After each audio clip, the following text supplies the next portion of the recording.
우리는 지난주에 이어서 7장의 말씀을 보고 있는데 우리 신앙생활하는 데 있어서 가장 중요한 것이 뭐라고 했죠? 기억나십니까? 신앙생활에 있어서 가장 중요한 것, 지난주에 말씀드렸잖아요. 뭐예요? 하나님을 사랑하는 것, 그리고 그 사랑으로 내 이웃을 내 몸같이 사랑하는 것. 이것을 좀 더 구체적으로 이야기하면요, 하나님을 더욱더 가까이 만나야죠. 그래야지 그 뜻을 알고 하나님 뜻을 깨닫고 그 뜻에 순종할 수가 있는 거죠. 그리고 이 땅에서 하나님 나라의 삶을 살아가는 것, 그리고 하나님의 나라를 확장해 가는 것, 그것이 바로 우리가 예배하고 기도하고 헌신하는 이유라는 거예요. 하나님을 사랑하고 이웃을 사랑한다라는 것은 쉽게 말하면 내가 하나님을 만나고 하나님과 교제하고 그럼으로써 하나님과 하나 되는 것, 그게 사랑하는 거죠. 그리고 그 사랑을 세상에 전하는 것, 그것이 이웃을 사랑하는 거죠. 그게 하나님 나라를 세워가는 우리의 삶이라는 겁니다. 만약 예배는 드리지만 그 시간 동안에 하나님을 찾지 못하고 만나지 못하고 엉뚱한 것들만 눈에 들어오고 그것이 마음을 어지럽게 한다면 그것은 본질을 잊은 것입니다. 기도는 하지만 그 행위가 무슨 부적인 것처럼 새벽에 나와서 도장 콱, 금요일 저녁에 나와서 도장 콱, 이런 식의 기도만 한다면 그것은 왜 기도하는지를 모르고 하는 기도라는 거예요. 나는 새벽 예배 365일 1년 다 출석했어요. 소용이 없어요. 기도를 통해서 내가 하나님을 찾고 만나고 하나님의 음성을 듣고 그 뜻을 깨닫지 못한다면 하나님, 우리 아들 성공하게 해주세요. 사업 잘 되게 해주세요. 1년 365일 내가 원하는 것만 딱 얘기하고 돌아간다면 그것은 형식에 불과한, 횟수에 불과한 그런 기도가 되고 만다는 거예요. 이런 걸 성경에서는 중언부언하는 기도다라고 얘기하는 거예요. 이게 바로 중언부언한 기도예요. 교회에서 헌신은 하지만 그것이 일이 되고 개인의 업적이 되면은 그것은 정말 중요한 것을 놓치게 되는 겁니다. 물론 헌신을 통해서 하나님의 선한 일들이 일어날 수 있습니다. 그로 인해서 하나님의 나라가 확장이 됩니다. 그런데 그 헌신이 나와 하나님을 더욱더 가까이 만나게 하는 일, 내가 하나님의 뜻을 더욱더 깨닫고 그것으로 인해서 기뻐할 수 있는 일, 그것이 되지 않는다면 예를 들면 헌신을 하는 중에 다툼이 생기고 다른 이에게 상처를 주는 일이 생기고 혹 교회에서 맡은 일이나 직분 때문에 내가 교만해진다면 그것은 하나님과 나를 멀어지게 하는 거죠. 그것은 하나님만 못한 것이 되고 맙니다. 그 본질을 잃어버리면 그것이 소용없는 거칠애에 불과하다라는 말입니다. 우리 하은교회는 못해도 좋으니까 기쁨으로 하나 되어서 다툼 없이 헌신하는 그런 교회가 되었으면 좋겠습니다. 앞으로 우리가 찬양대도 만들고 여러 가지 봉사 이렇게 조직을 만들 때 못해도 좋아요. 찬양대 꼭 노래 잘하는 사람만 세우는 게 아니라 못해도 내가 전심으로 하나님을 찬양하고자 하는 마음이 간절히 있으면 그렇게 했으면 좋겠어요. 그래서 모두가 기쁘고 하나 되어서 다툼 없이 헌신하고 하나님 나라를 확장해가는 그런 교회가 되었으면 좋겠습니다. 일이 아닌 헌신, 하나님을 기쁘시게 하고 헌신하는 우리 역시 기쁘고 그 헌신을 통해 하나님과 더욱 가까워질 수 있는 그런 우리 하은교회가 되기를, 하은교회 모든 성도님들 되시기를 주님의 이름으로 축원합니다. 오늘 본문의 바리새인들은 그들의 모든 행위에는 하나님의 이름이 들어가 있습니다. 그렇죠? 하나님의 이름으로 그들은 그 모든 것들을 행합니다. 그런데 정작 그 안에는 하나님의 마음, 하나님의 뜻, 하나님의 생명이 들어가 있지 않았습니다. 그들은 장로들의 전통을 통해서 하나님께서 원하시는 일을 행하기보다는 자신들을 높이는 일, 자신들의 힘을 지켜주는 일, 그리고 심지어 자신들의 권력과 욕심을 채우는 일에 그것을 사용했다라는 것이죠. 이런 그들의 행위를 예수님은 아주 적절한 성경 구절을 인용해서 전곡을 찍으십니다. 구약 말씀 이사야 29장 13절의 말씀을 인용하시지요. 그 구약 말씀을 그대로 읽으면 이런 얘기예요. 이 백성이 입으로는 나를 가까이 하고 입술로는 나를 영화롭게 하지만 그 마음으로는 나를 멀리하고 있다.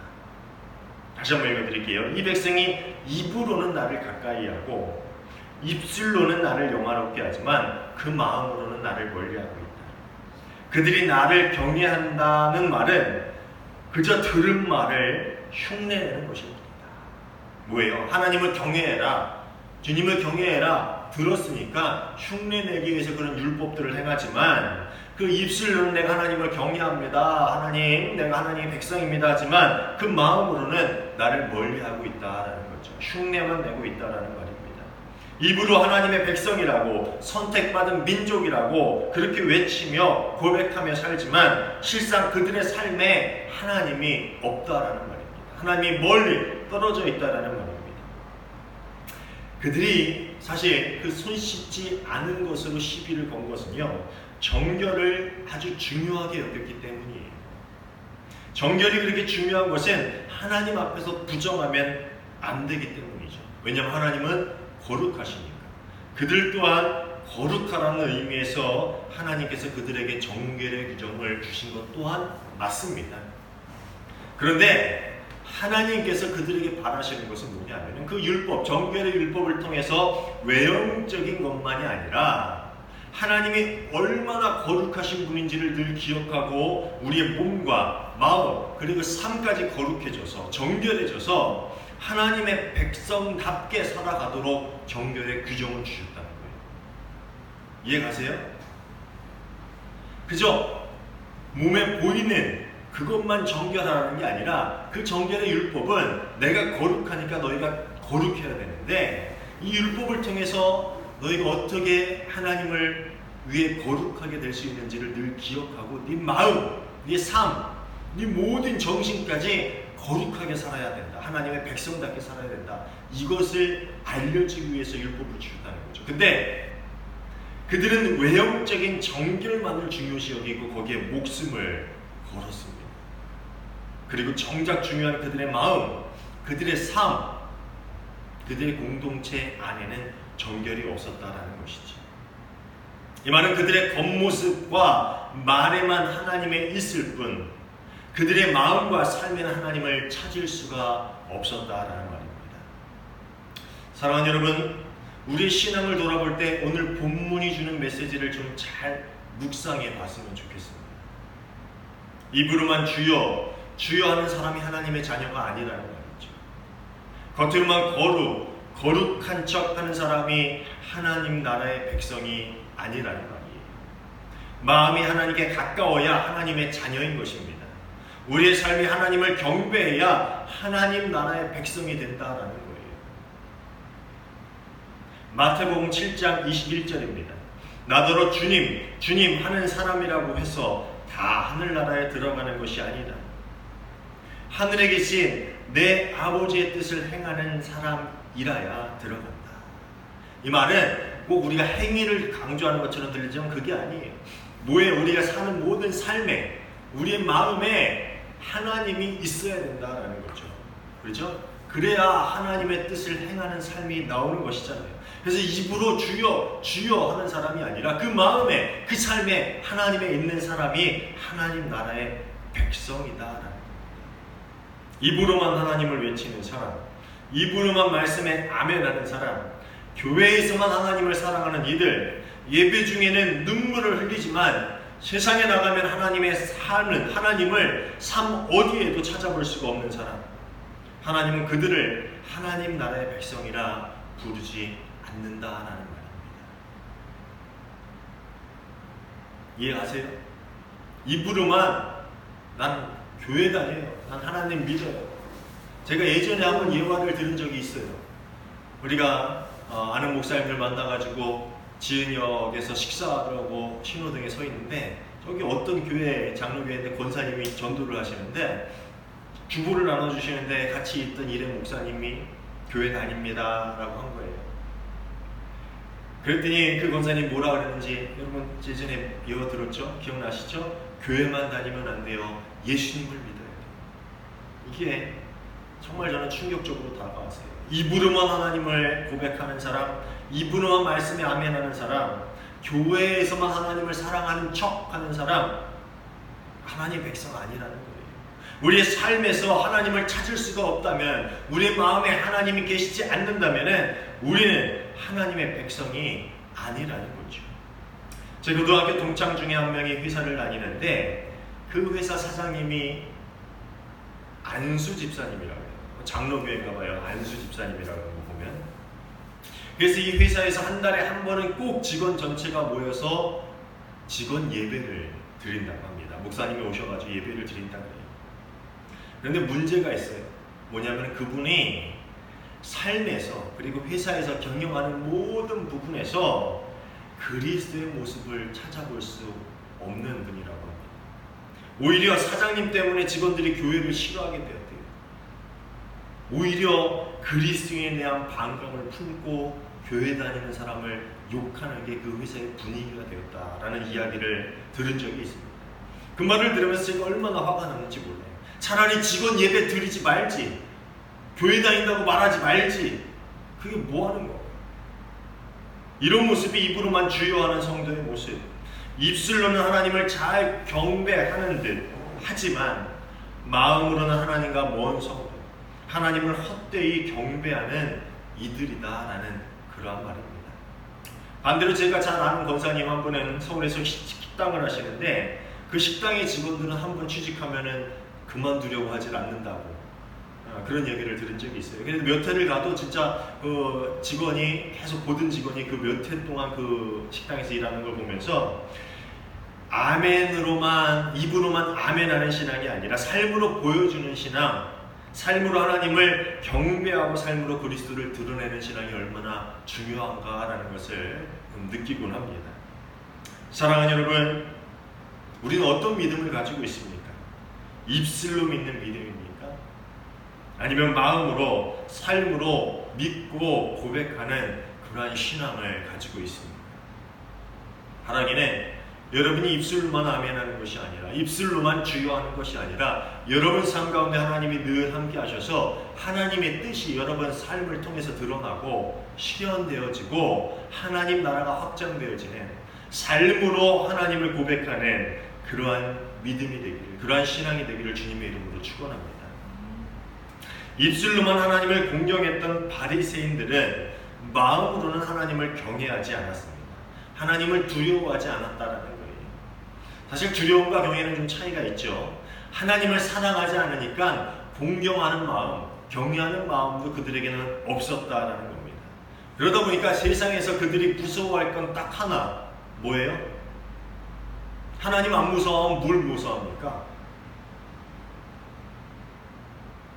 우리는 다 하나님 무서워했어요? 모르겠어요? 하나님 무서워하지 않으면은 무서워하는 게 딱 하나예요. 뭐예요? 세상적인 가치들을 무서워합니다. 돈, 권력, 명예, 그것이 내게서 사라질까, 빼앗길까, 그것을 두려워한다는 거예요. 하나님을 두려워하지 않으면은 그것을 두려워합니다. 그래서 그들은 하나님의 말씀을 왜곡하면서까지 자신들의 손에 있는 것들을 좀 세게 더 움켜쥐려고 하였다라는 것이죠. 그래서 만들어진 것이 내가복음이라는 거예요. 오늘 본문 9절부터 나오는 너희 전통이 바로 그것입니다. 장로들의 유전, 장로들의 전통이 바로 내가복음의 한 형태라는 거예요. 너희는 너희의 관습을 지키려고 하나님의 계명을 잘도 저버린다. 마음에 하나님이 없어요. 하나님이 두렵지 않아요. 그러니까 하나님을 저버리면서 하나님을 버리면서까지 그 관습을 통해서 자신들이 지키고자 하는 무엇인가가 있었다라는 것이죠. 지난주에도 이야기했듯이 그들에게 전해져 내려오는 구전율법, 그리고 거기서 파생된 수많은 관습들은 그들의 권위, 그들의 세력, 그들의 집단을 유지하기 위한 수단으로 전락해버렸습니다. 그리고 이제는 그 관습이 자신의 유익을 지키기 위해서 정말 중요한 하나님의 명령을 어기는 것을 정당화시켜주는 그런 도구가 됐다는 거예요. 하나님의 명령을 어기는 것은 죄처럼 보이니까 그것을 정당화시켜주는 우회하는 방법이죠. 교묘하게 하나님의 율법을 어기기 위한 도구로 그들이 그 장로들의 전통, 즉 내가복음을 만들었다는 것이지. 오늘 본문에 나오는 그 대표적인 예가 고르반입니다. 10절부터 12절이지요. 모세가 말하기를 내 아버지와 내 어머니를 공경하여라 하고 또 아버지나 어머니를 욕하는 자는 반드시 죽을 것이다 하였다. 그러나 너희는 말한다. 누구든지 아버지나 어머니에게 말하기를 내게서 받으실 것이 고르반 곧 하나님께 드리는 예물이 되었습니다 하고 말만 하면 그만이라고 말한다. 그러면서 아버지나 어머니에게는 그 이상 아무것도 해드리지 못하게 한다. 이 고르반이라는 것은 히브리어로 드림, 오퍼링이라는 뜻이에요. 하나님께 드림이라는 거죠. 즉 하나님께 드리는 예물, 제물과 같은 그러한 뜻을 가지고 있어요. 이것은 당시 유대인들에게 하나님께 드릴 때 일종의 서약서 같은 거예요. 예를 들면 내가 뭐 이것을 드린다라고 하면은 이것이 고르반 되었다면 이게 서약하는 거예요. 하나님께 이것을 드리겠다라고 서약하는 거죠. 즉 나의 소유 중에 어떤 것이라도 고르반이다라고 한번 선포가 되면은 그것은 하나님 외에는 누구도 가질 수가 없었어요. 예를 들면 이게 고르반이다 하면 이곳은 누구도 가질 수가 없는 거예요. 이건 하나님께만 드려지는 거예요.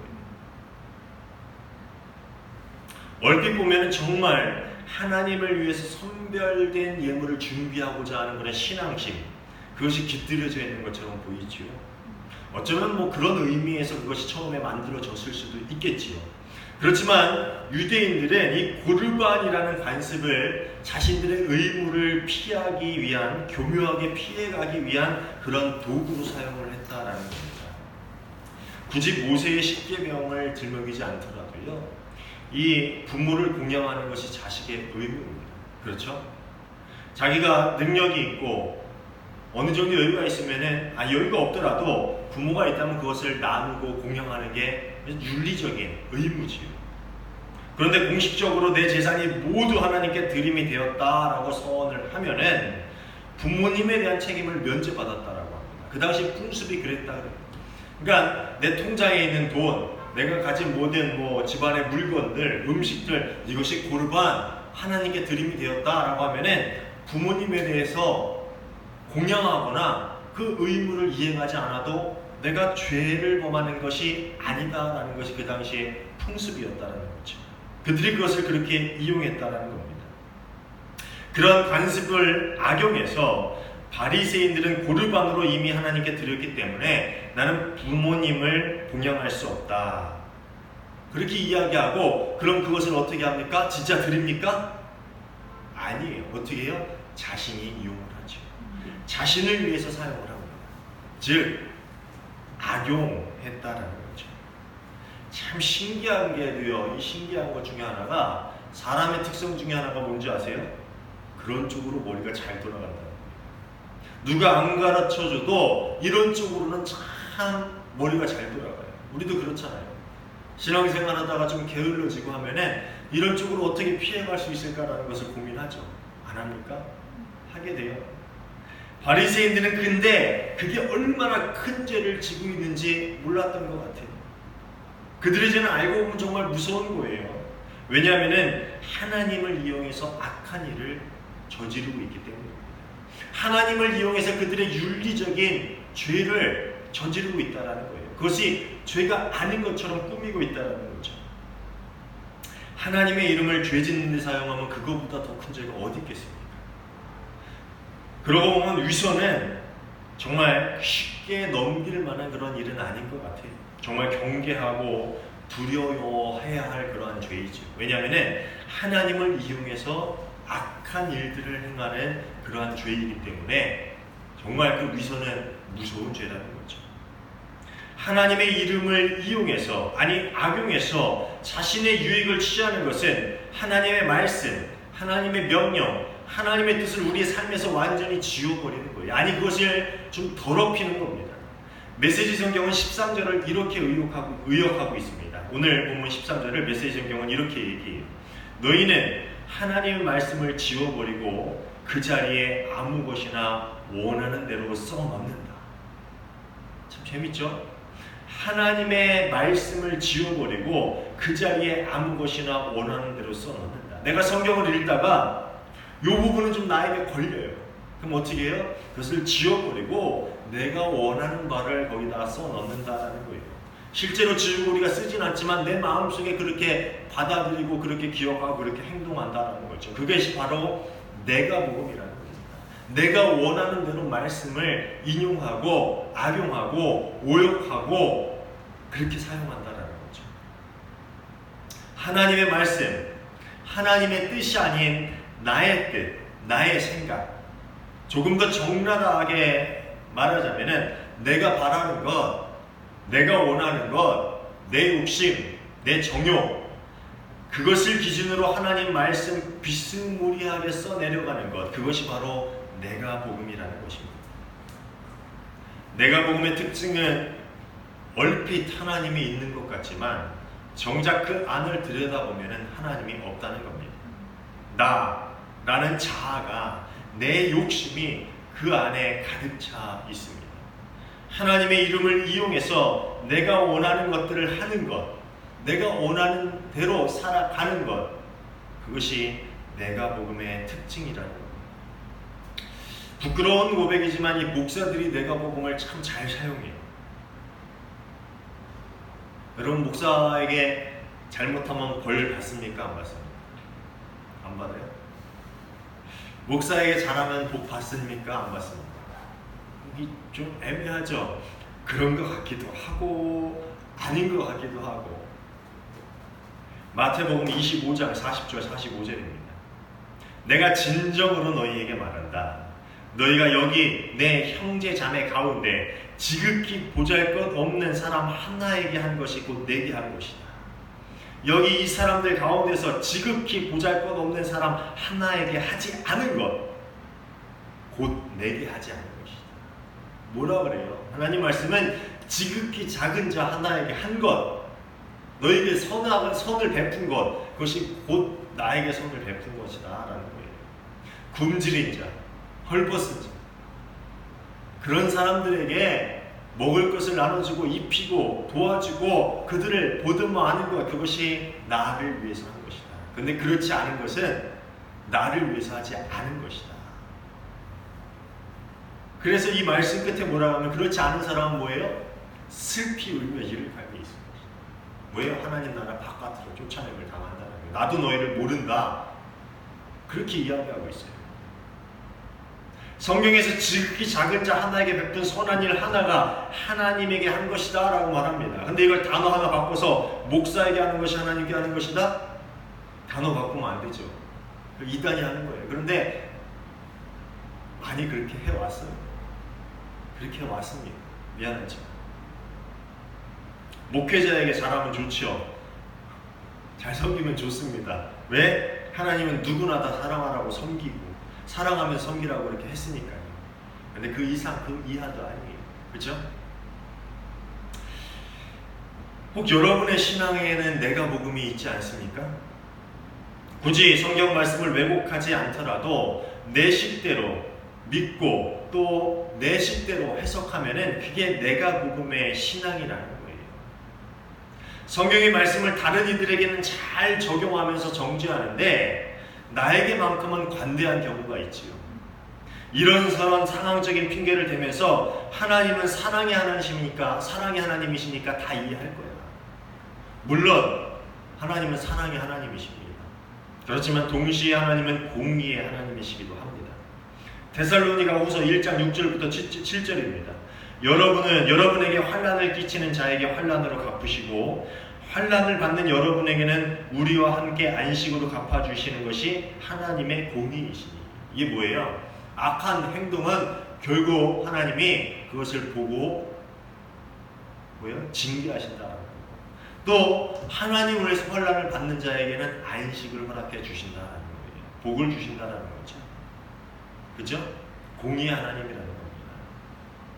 그런데 나에게는 꼭 하나님, 이 사랑의 하나님이에요. 그죠? 나에게는 사랑의 하나님인데 나에게는 공의 하나님이 없고 남에게는 공의의 하나님이. 너 그렇게 하면 벌받아. 너 그렇게 하면 하나님이 심판하실 거야. 나는 사랑의 하나님이 나를 용서하시고 나를 보듬어 하나요. 틀린 건 아니지만 꼭 맞는 것도 아니에요. 신앙의 잣대는 나에게 엄격해야 한다는 겁니다. 남에게는 관대해야 돼요. 근데 반대로 나에게는 관대하고 남에게는 엄격해요. 말씀을 인용해서 남을 정죄합니다. 그런데 말씀을 읽는 나는 정작 사랑의 하나님만 나에게 있어요. 내가 복음입니다. 바리새인들이 그랬잖아요. 그렇죠? 바리새인들이 그랬어요. 사랑하는 여러분, 우리 입술에만 하나님이 계시고 우리의 마음에, 우리의 삶에 하나님이 계시지 않는다면은 우리의 믿음은, 우리의 신앙은 이렇게 내가 만든 허상, 내가 복음이 된다라는 것입니다. 모든 말씀이 내 안에 살아있고 하나님의 뜻이 그 안에 있고 내가 하나님의 뜻을 깨닫고 내 삶 구석구석에 하나님의 뜻들이 살아나는 것, 나타나는 것, 실현되는 것, 그래서 하나님 나라가 확장되어지고 내 삶을 통해 하나님의 나라가 드러나는 것, 그것이 하나님이 우리에게 바라시는 복음의 진짜 모습이라는 것입니다. 복음의 진짜 힘이라는 거예요. 입술로만 고백되는 신앙, 혹은 내 유익에 따라서 적절하게 갖다 붙이는 말씀, 내 상황에 따라서 이렇게 저렇게 왔다 갔다 해석되어지는 그러한 복음이라면 그것은 하나님의 복음이 아니라 내가 복음이 되고 만다라는 겁니다. 사랑하는 여러분, 여러분의 삶에 하나님이 있기를 바랍니다. 여러분의 삶에 하나님의 말씀이 살아 움직이길 바랍니다. 여러분의 삶을 통해 하나님 나라가 확장되어지고 실현되어지고 하나님 나라가 드러날 수 있는 그러한 복음의, 하나님의 복음의 삶을 살아갈 수 있는 저와 여러분 모두가 되시기를 주님의 이름으로 축원합니다. 기도하겠습니다. 참 좋으신 하나님 감사합니다.